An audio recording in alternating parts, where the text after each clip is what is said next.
Hey guys, welcome back to another map of the day. And the map we're looking at right now is called Huacachina. So on this map, players start out in this desert area with only a few bushes for wood to gather. The majority of the other resources on the map are fairly standard, except for players have slightly less gold for themselves. Most of the extra gold on the map is in the middle here, which is surrounding this central pool. The pool has a few fish, but it's not going to last a very long time. And besides controlling the water for fish, players can also invest into water units in order to control the gold in the late game. But, of course, in order to build ships, players are going to have to need wood to do that, and the majority of the wood on the map is distributed in the corners here, which is very far from the center. So this is a map in which players are going to have a lot of things to focus on, and we're going to be focusing on how to make this map. Now, at first, constructing this map isn't going to require us to use any RMS techniques that go really beyond the basics, but then later on, we can have some discussion on how to keep the map balanced and competitive that may require some extra effort for us. So, but for now, we'll just stick to the basics, and we'll start off with the player setup section. And since players are going to be in a circle, we will have random placement.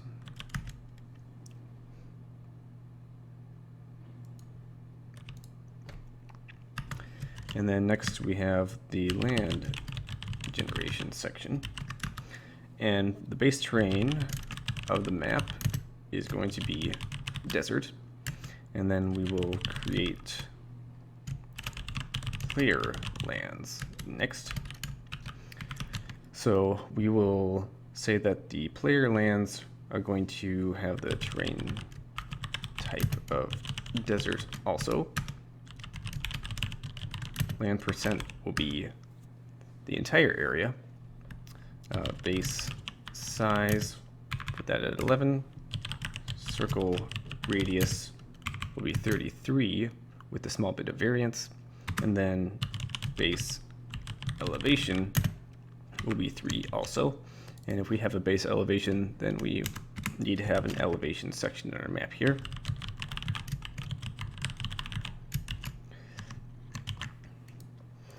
And now for the wood in the corners. I want the trees to be rainforest, but I don't necessarily want them to be 100% dense like rainforest normally is. So as a placeholder, I'll use acacia forest for a placeholder. So create land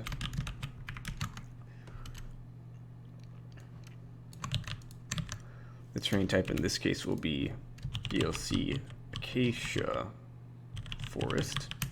It will take up 100% of the land within specified borders. So the top border will be 82, and then the right border will also be 82.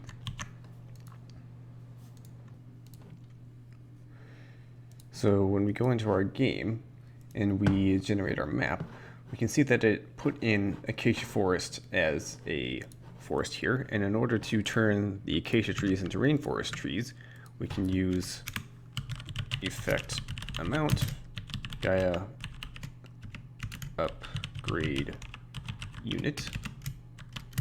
And we can upgrade DLC acacia tree into DLC rain tree, and we'll have the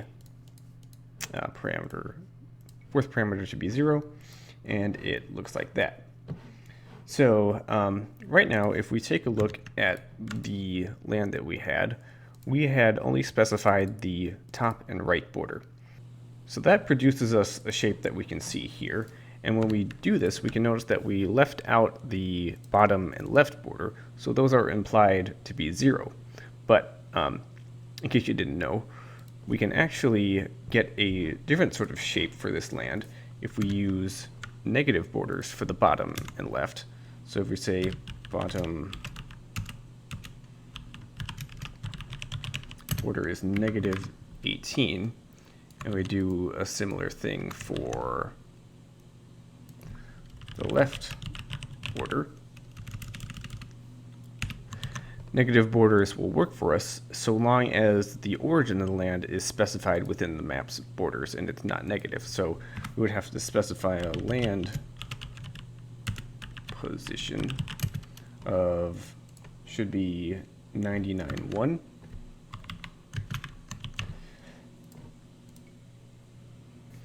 No, that's actually wrong. It's 199.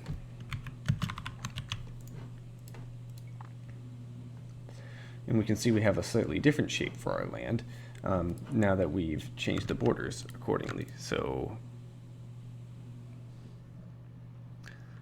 that's just one of those neat little tricks. And then we could do a similar thing for the other four corners of the map. So if we wanted to turn it at 1, 1, we would need the bottom border and the right border.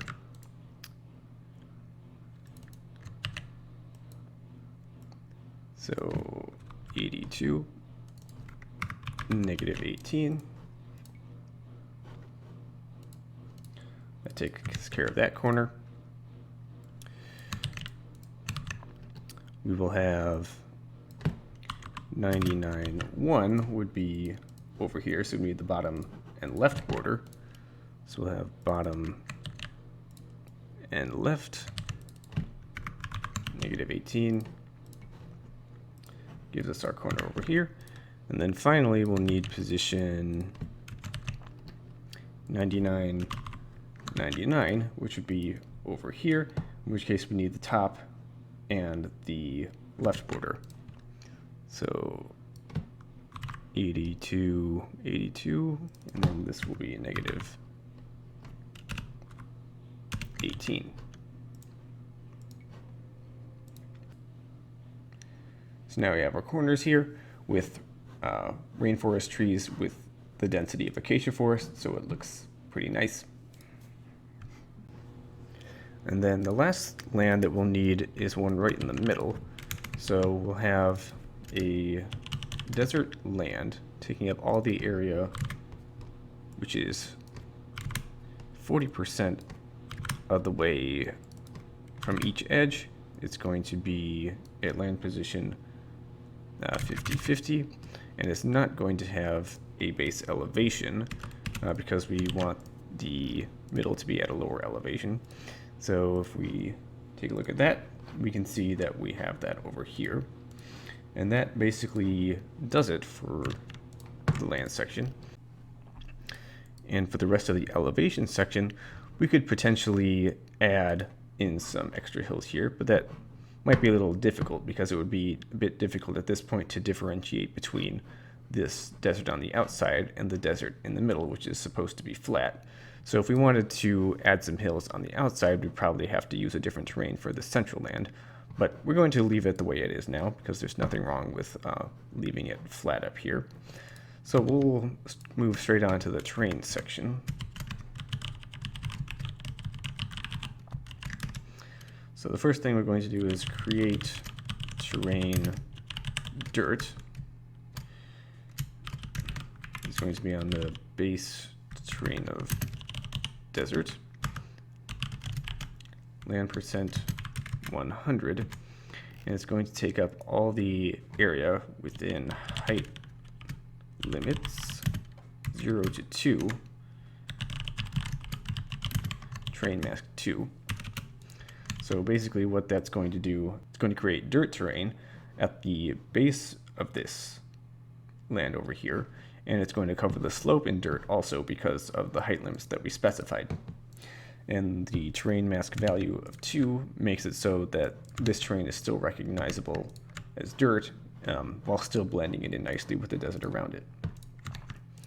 So the next thing we're going to do is we're going to create DLC water 5 on top of dirt, it's going to take up 100% of the land, and we're going to set flat terrain only with a spacing to other terrain types value of 1. So we have our water here, which avoids the slope of the hill by 1 tile. And then we're going to create some shallows in the middle to hold some of the extra relics on the map to give people some extra reward if they want to invest in controlling the water. So create DLC new shallow on top of DLC water 5. And then the spacing to other terrain type is going to be dependent on map size. So if it's a tiny map, we can have spacing to other terrain types 3.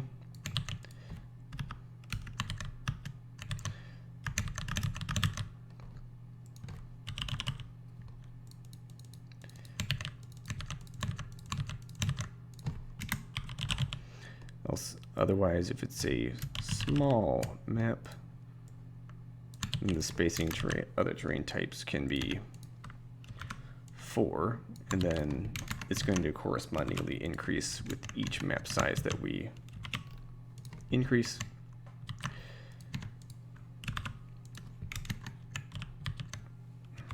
So that's if small, medium, large, huge, and then gigantic.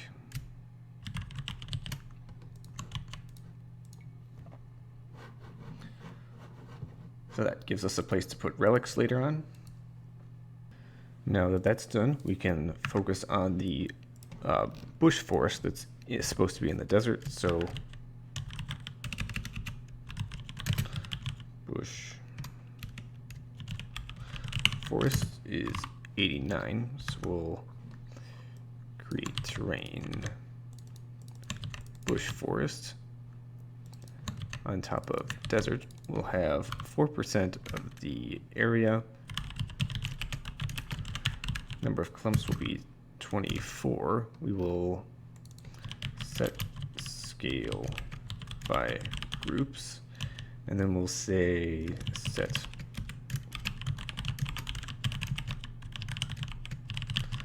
avoid player start areas also, and we'll say spacing to other terrain types is 5, so we'll stay away from the water in the middle and stay away from the rainforest in the corners here. So if we generate, well, save first.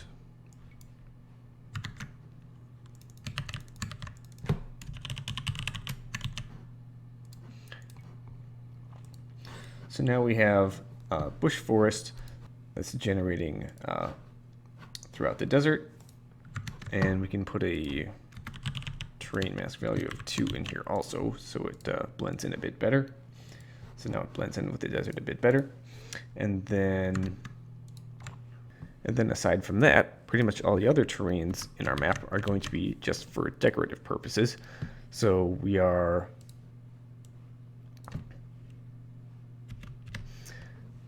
layering desert on top of acacia forest, and then we're layering these different terrains on top of desert to produce some nice aesthetics. So we layered the desert on top of the acacia forest to blend it in better there. And then these extra terrains on the desert are just producing a nice aesthetic effect, which is nice. And then we can move on to the objects section. So I'll just copy and paste those over here because there's only a couple things worth mentioning. So just go over those real quick. So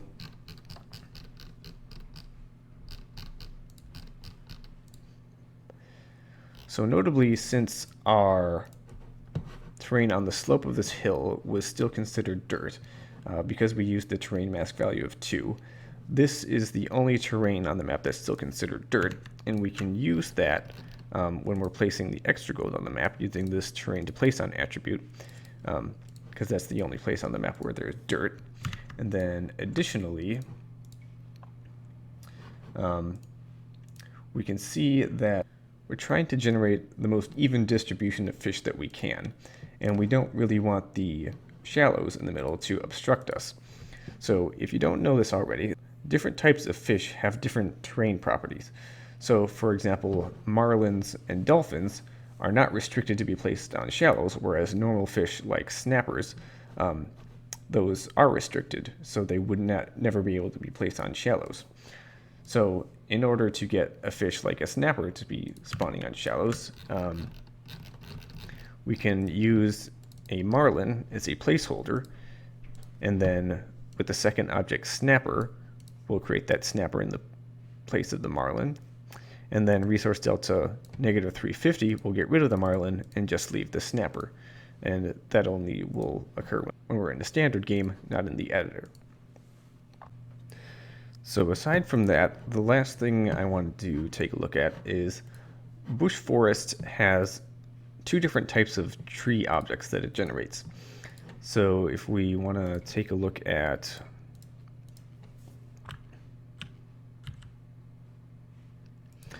these bush objects, bush A is much greener than bush B if we take a look at those and compare them.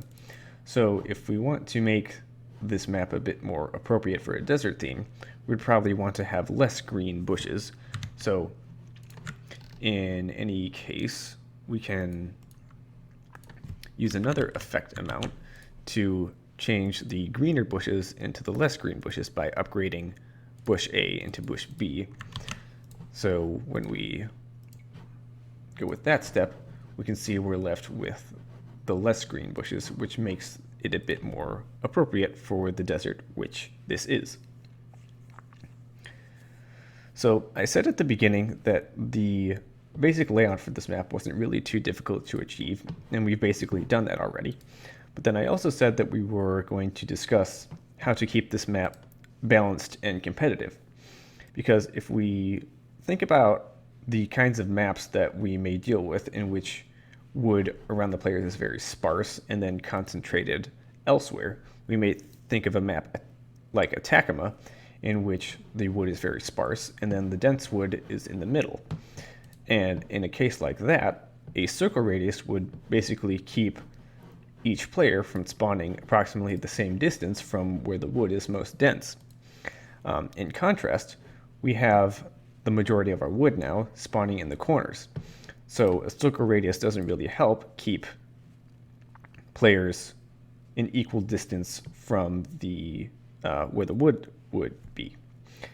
Because if we take a look, we have situations in which this red player is pretty close to the wood, whereas this green player is quite a bit farther, and then this teal player is also quite a bit far.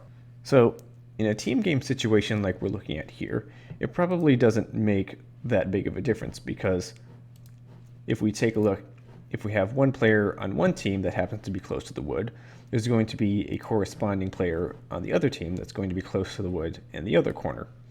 And also, if we have one player on one team that happens to be very far from the corner, we have a corresponding player on the other team, which is also going to be very far from a corner. So in a team game situation like this, it kind of balances things out, because there's quite a bit of symmetry involved with the player spawn locations. So with that in mind, let's try and see if that same principle holds true in a 1 versus 1 situation. So we'll create another map.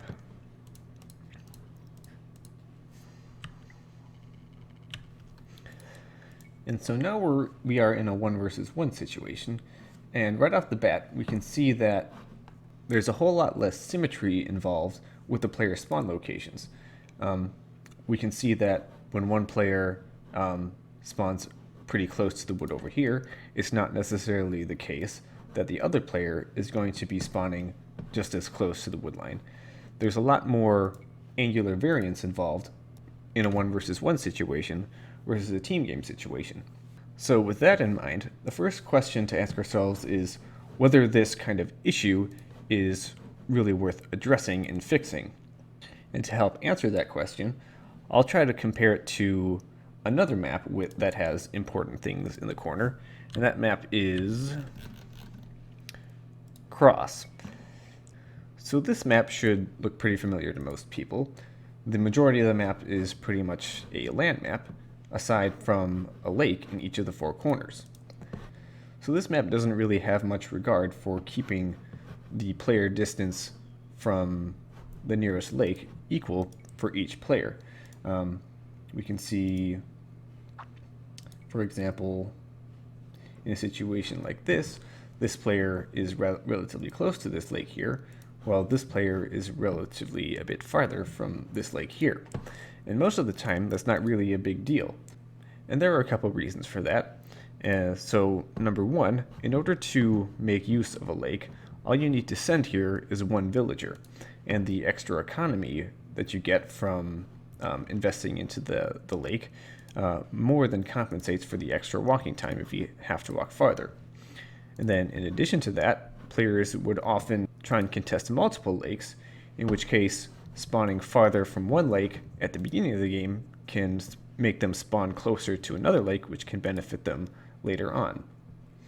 And then in addition to that, if you ever happen to get harassed on a lake, it really doesn't make much of a difference how close your lake is to the town center. It doesn't make your fishing ships any safer. And if we want to compare that to the map that we have here, where we have wood in the corners instead of water, in order to make use of a corner like this, players are going to have to send multiple villagers over here. So if the distance from the player's town center to the nearest corner happens to be very far, that extra walking time is going to be amplified for each villager that is sent. And then in addition to that, if the area happens to get overrun, it's going to be much more problematic to try and send villagers a long way back in order to get to safety at their original base here. So for those reasons, I would argue that this kind of a thing is a big enough deal for us to try to address and to make it more fair and more competitive. Now, when we go about doing this, basically the easiest thing to do is that if it's a two-player game, then the player setup would be direct placement instead of random placement, and then in any other case we can use random placement like we were just using. And then instead of creating player lands in a 1-versus-1 situation, if two-player game, we would create lands separately at specified coordinates. So 8350 and 1750 would put the lands right here and right here respectively, and it would basically do that same thing no matter how many times we generate the map. And so even though this fixes the problem that we had, where one player could potentially generate a lot closer to a corner than the other player, it's really not an ideal solution because it takes away so much of the random aspect of this being a random map. Because as soon as the game starts, or even before the game starts, you know exactly where your opponent is going to be spawning, and that might make you play the map differently as opposed to if you had to scout in order to know where your opponent was. So let's see if we can find a middle ground between preserving some of the randomness while at the same time keeping the map as fair and competitive as possible. So to visualize, we'll go into Madlands over here. So if we consider that we have wood in all four corners of the map here, we would know that along a radius of 33 units away from the center, the furthest point from the corners of the map would be at angle 0 degrees here, angle 90 degrees here, 270, and then 180 also. And then the closest points to the corner of the map would be at angles 45, 135, 225, and then 315. Those would put them the closest to the corner. But let's just say we had somewhere in between. So if we wanted to go halfway in between the closest and furthest location, that would be at angles 22.5 degrees. And then if we were to have a point every 45 degrees past that point, we would have basically each point on our graph here is going to be the same distance from the nearest corner. So this point is the same distance to this corner as this point is to this corner, is the same as the distance from this point to this corner, and the distance from this point to this corner. So if we were to use these points as a template for our spawn locations for our players, we could basically randomly choose between these locations in order to maintain approximately the same distance from the player spawn location to the nearest corner. So if we get our player land radius at 33 units away from the center, and we start out player 1's angle at 22.5 degrees, we can see that if player 2 is directly across from player 1, then it ends up at this point here. But that also holds true if player 2 is 90 degrees apart from player 1. It will still spawn the same distance away from the nearest corner, and the same would hold true if player 2 is spawning 135 degrees away from player 1. It would still spawn the same distance away from the nearest corner here as player 1 would be spawning from the nearest corner over here. And that would hold true for every time that we translate both lands across the 45-degree pattern. So now player 1 is taking up this location, player 2 is taking up this location, but both are still just as close to the nearest corner as the other land. And if we want to add another 45, that would put it here and here respectively. So if we want to gather multiple configurations of these lands being translated across this pattern, that's exactly what the land randomizer in Madlands is supposed to be for. So we will start off where we had it initially for player 1's land to be at 22.5 degrees, and then player 2 can be 90 degrees apart. And we will put the land randomizer into translation mode. We will have 8 configurations, each 45 degrees apart from each other. We can add a small bit of variance. Team positions will have to be off, and then we will include only 2 lands. And so if we generate that, we can see we have now 8 configurations 45 degrees apart for each case where the players would be 90 degrees apart from each other. And if we want to, when we have a 2-player game, paste that in here, we can see the way this would look. But then additionally, we can do a similar thing where the players are 135 degrees apart from each other and just generate an entirely new set of configurations. So we'll just not include the random structure here.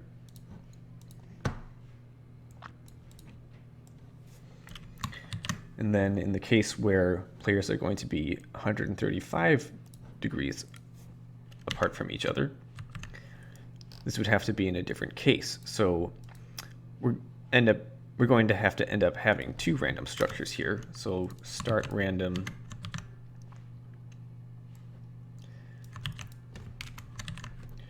percent chance, we'll say 25, 50, 25. We're going to define 90 degree configs. And then next we'll have 135-degree configs. And then the last 25% will be players will be directly across from each other, 180 degrees apart. So if we have 90 degrees, we'll use these 12 configurations, or 8 configurations. Else if 135-degree configurations, we'll use these 8 configurations. And then finally, if we are saying 180, if we are saying we are 180 degrees apart, we will finally need another set of configurations with players directly across from each other. So we'll do the exact same thing here.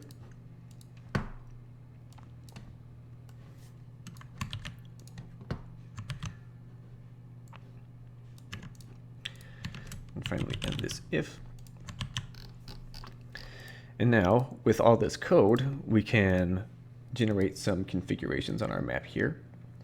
And we can see that we're able to achieve some randomness to the player spawn locations, while at the same time, the distance that each player will start away from the nearest corner is going to be relatively the same, no matter what the configuration ends up being. Now, there's still going to be some randomness involved, whether the closest corner happens to be more towards the front of the player, whereas for this player, it's more towards the back. But that's not technically a bad thing, because the goal of this exercise was not to create a mirror map, because mirror maps aren't really interesting. The goal was just to eliminate the worst case scenario in which one player happened to spawn very close to a corner, whereas the other player happened to spawn very far. And I think this solution does quite a good job of making a good compromise between fairness and randomness. And so hopefully you guys have been able to learn something from this solution. And I think that's going to be it for me for now. So thanks for watching, and I'll see you next time.